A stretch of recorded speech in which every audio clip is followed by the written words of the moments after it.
Shalawama. How are we doing today? I'm doing good.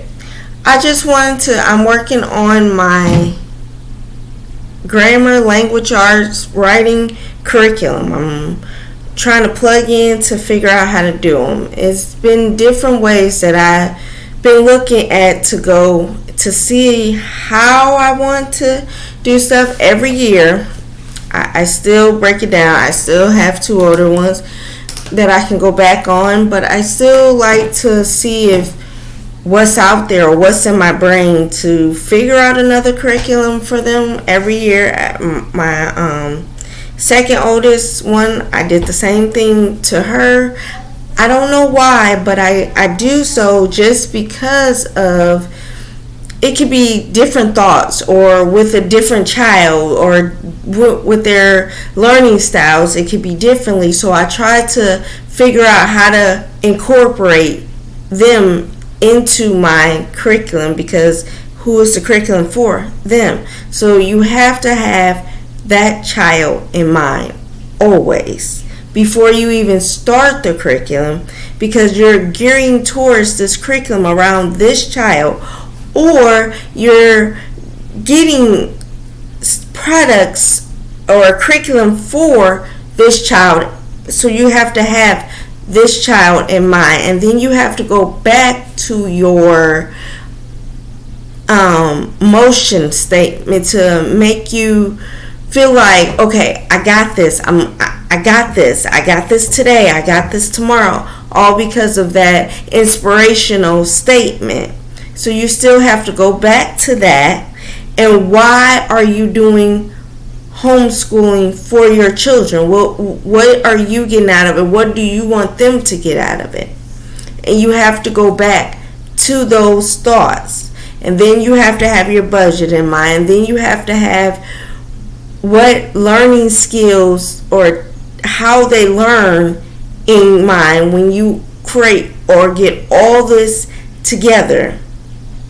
So I've been trying to work on, I don't try to jump in and try to do all of it. I break it down. Okay, this is my language arts. And I don't know if I'm saying it right, curriculum, or it's just lesson plans, or how do we go by it? Because some people could say, oh, it's just a curriculum and stuff for every subject, but then some people could just say the whole thing is a curriculum. So it just depends on how you look it up as yourself. So the language arts that I'm working on this year for my 8th graders, if you want to break down saying the whole thing is a curriculum. So my language arts is what I'm working on at this point in time. I have a lot of ideas in mind. So make sure when you have a lot of ideas in mind how it looks on paper or how it looks on the computer. So make sure you jot all your ideas that come to you in mind if you're going to make your curriculum, or if you like that curriculum but don't like that part about the curriculum. So how do you take that part of that curriculum out, and how do you bring that curriculum in? So you have to think of it a whole lot of ways. So my thing is, I go back to the beginning.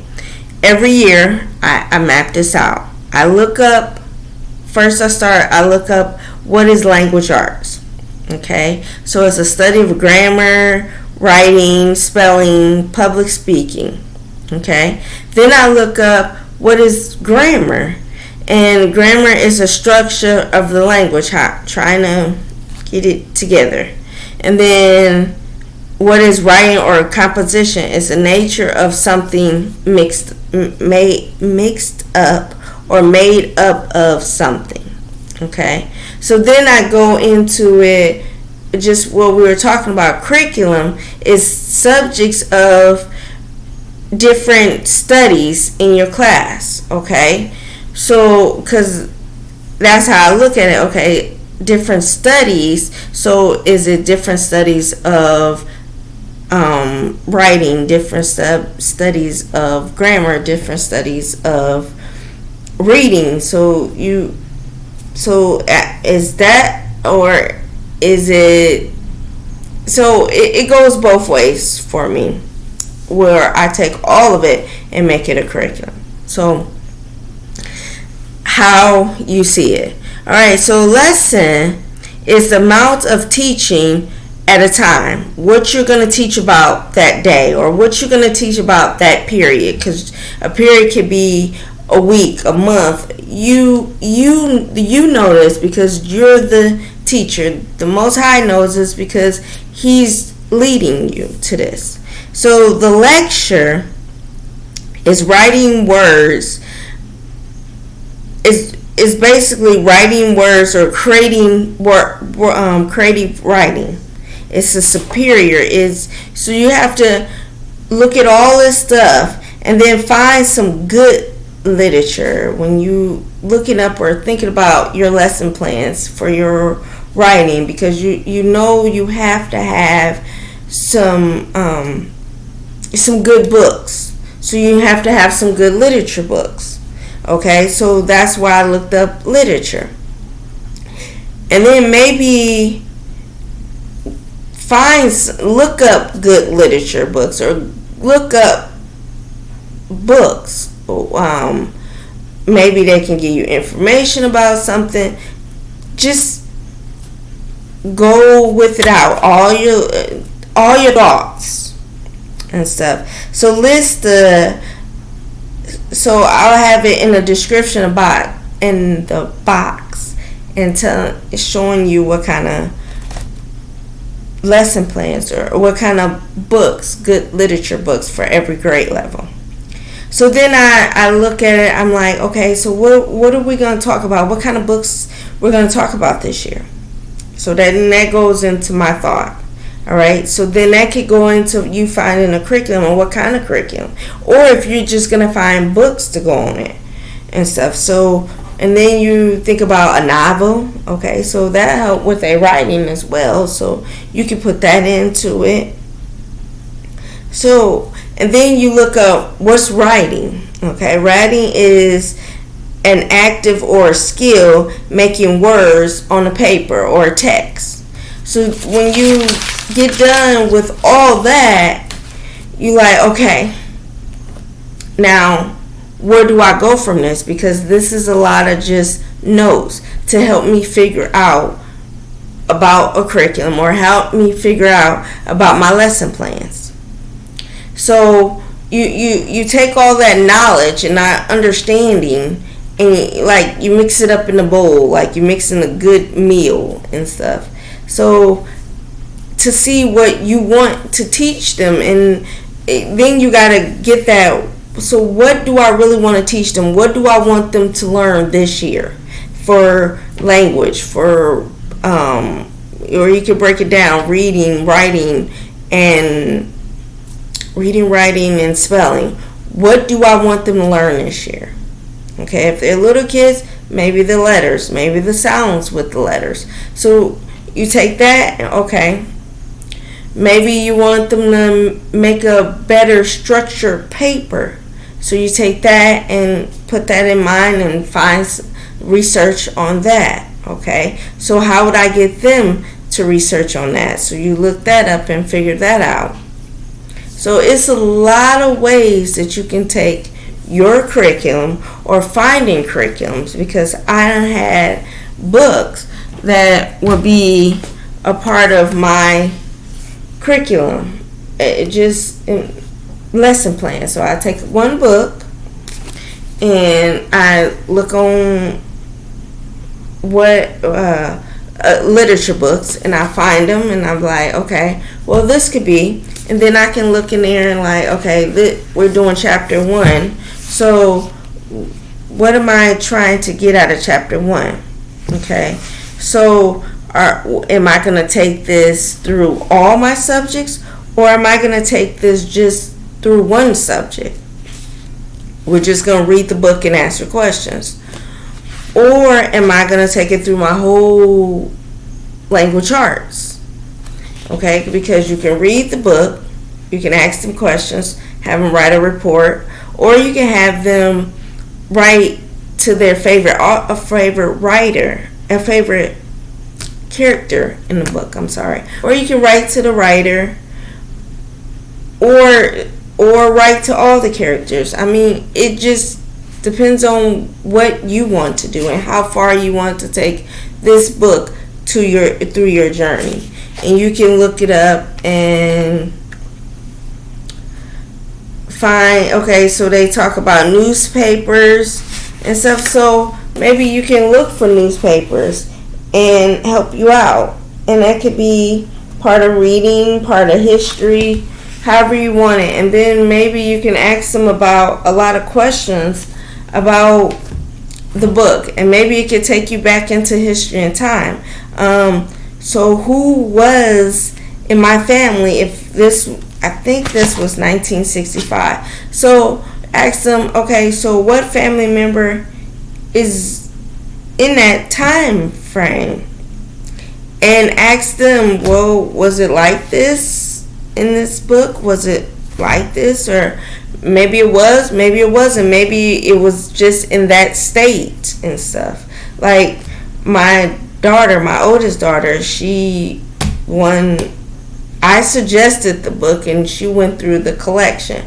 But we went to Mississippi and she was like, oh, Mom, Mildred D. Taylor lives here and stuff. And so she went more beyond of just reading the book. She found where she lived and all that stuff like that and what she had done. So you can take this over all subjects, or you could just take it over one subject. It just depends on how you want to do it, how your children want to do it, how your children see, and then you have to look at their learning skills and to take them through the whole lesson plan. So you got to look at that as well.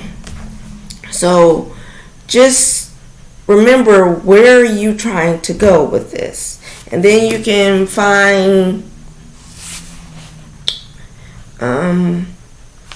vocabulary words. So you can look at it. And you can take that chapter and you read that chapter for a week and find spelling words. You can find different things to do with this chapter. They was talking about planting in this book, so you could take the planting and plant you a garden, or everybody starts a pot of plant something. You could take just this one book, or you can break it down: reading, writing, and spelling. You can take spelling words out of this, or you can find the words that they having problems with, or you can look online and find whatever grade level you're in, and I'll put that in the description below, whatever grade level you're in, and do the list for that week. And you can do that, and then you can find, or you can find books that interest you and your children, and read that. You can have a read aloud. Everybody can read a piece, or you can just read, depends on how old they are, or if they don't want to read aloud, you can just read, or you feel more comfortable. It just depends on how you want to go through this. So that could be, or you could take, and then writing, you can have a writing curriculum, and I'll send out some writing curriculums. I can put that in the description box below, as well as you can look and see what they need help with. Like the first 2 weeks, you can take and see if they know their nouns, their pronouns, their adjective, their plurals. What do they know? So then that means you jot that down in your notes. Okay, so we can work on nouns. Maybe pronouns is okay, but we need to work on adverbs. So that right there could be your first quarter things to do, work on your and then how do you structure a sentence? Do they know how to do that? Do they know how to structure a paragraph?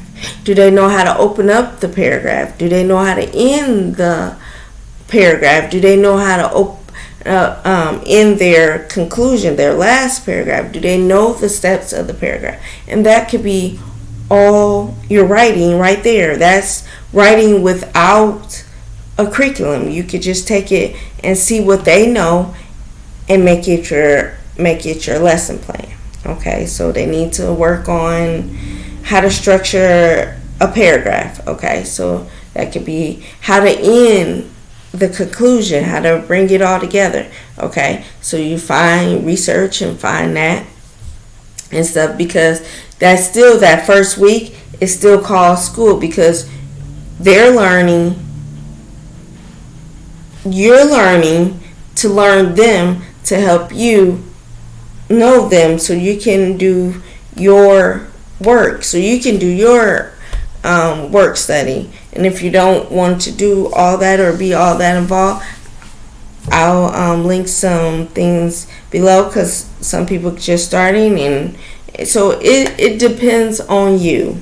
And then you copy works can be for grammar if you would like, and that can run into writing class and stuff. So it just depends on, because they're using punctuation, they're using the capitalization. So then you like, okay, well, it's fine, I can do this and they can do this. So just figure out what they need instead of what the world will say they need, because they could be advanced in that, or they can be maybe this part they need help on, or that part they need help on. And that's why I always been me, why I wanted to always make my curriculum, because like with my oldest son, he don't love money. That's the way he retains math, understand math. I have to put it in money form. So that's how I made his curriculum in money form. So if I'm doing a multiplication, I put a little money sign on there, and okay, well, we'll do it like this, and there you go. And what's the end product? That's it, because I have watched him with his how he learned and stuff, and okay, this is how you do it. So it's just different ways to teach them and to show them and how they can grow. You can take little short books of what they want to learn and make it part of their curriculum, or you can go to the library, or if the library is closed, have them as a pickup on the curbside service, so you can look it up and see what the library is, and that book can be your part of your reading stuff, reading books. So then you can take that and make it your curriculum, or you can take that in.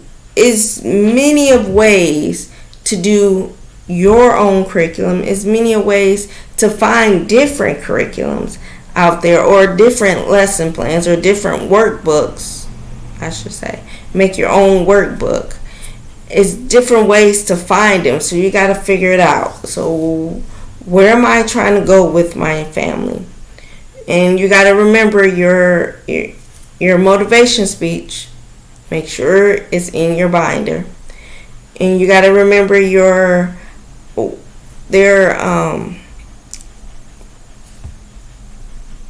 and then you have to remember your learning style test, and then their learning style test, because you may wanted to do it this way, but they don't learn that way. They don't learn the same way. So and then I have two children that learn two different ways. So I have to put both of their learning styles in this curriculum that they need, or find the curriculum that they need. It just depends on you and your family, and where your family is at, and what your family is leading to.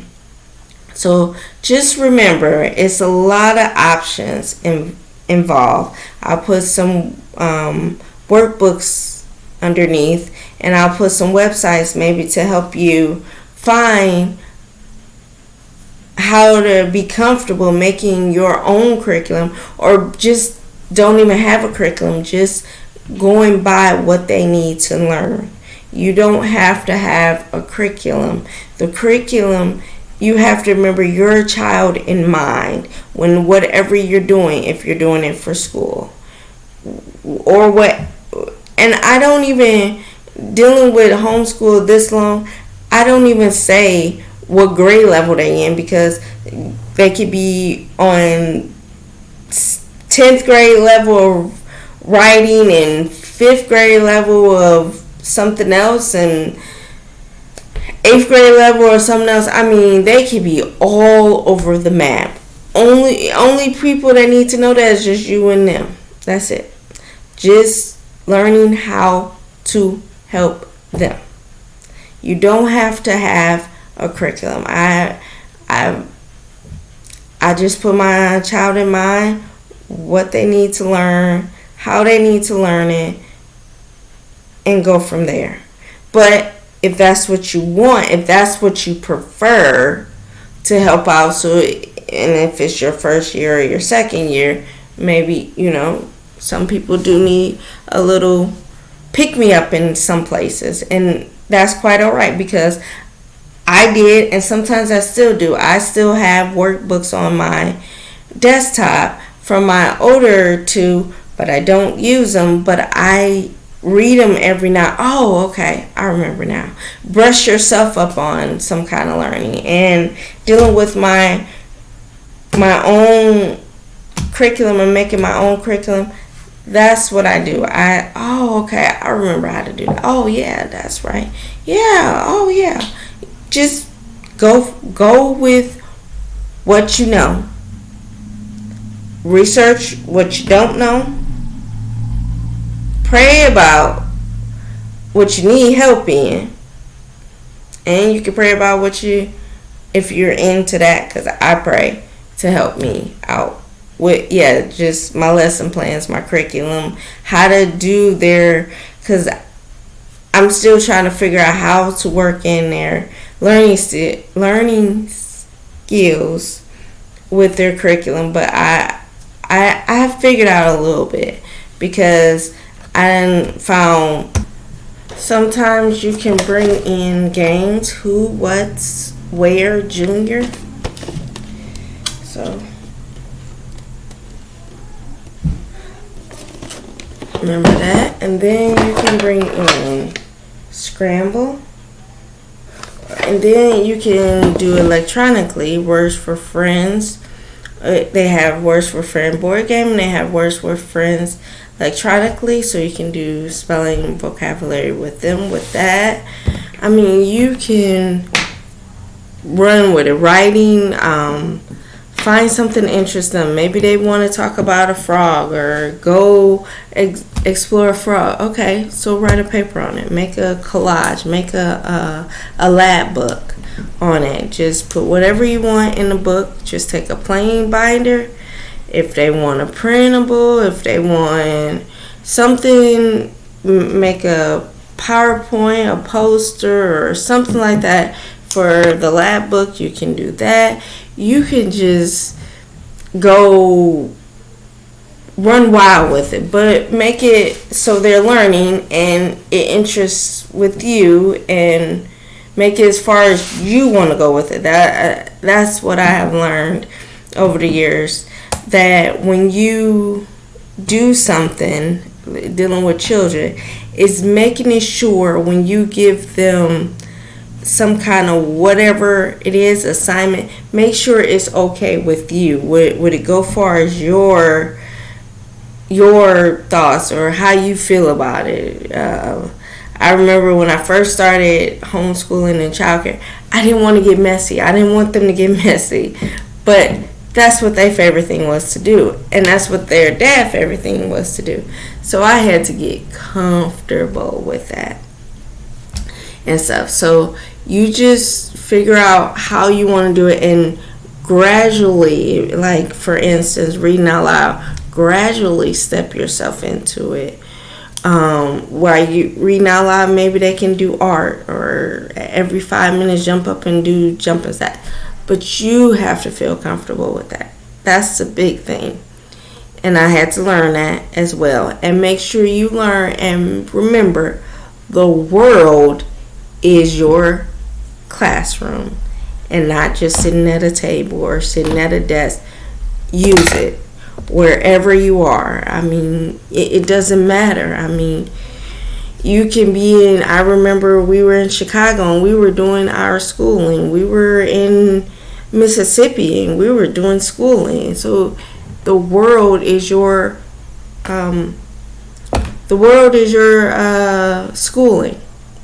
Remember that always. The world is your schooling, especially if you're doing homeschooling, because you could be anywhere. You could be at home anywhere. You could be at your granddad house. You could be at your mom's house. You could be at your brother's house. It's still a house. It's still a home.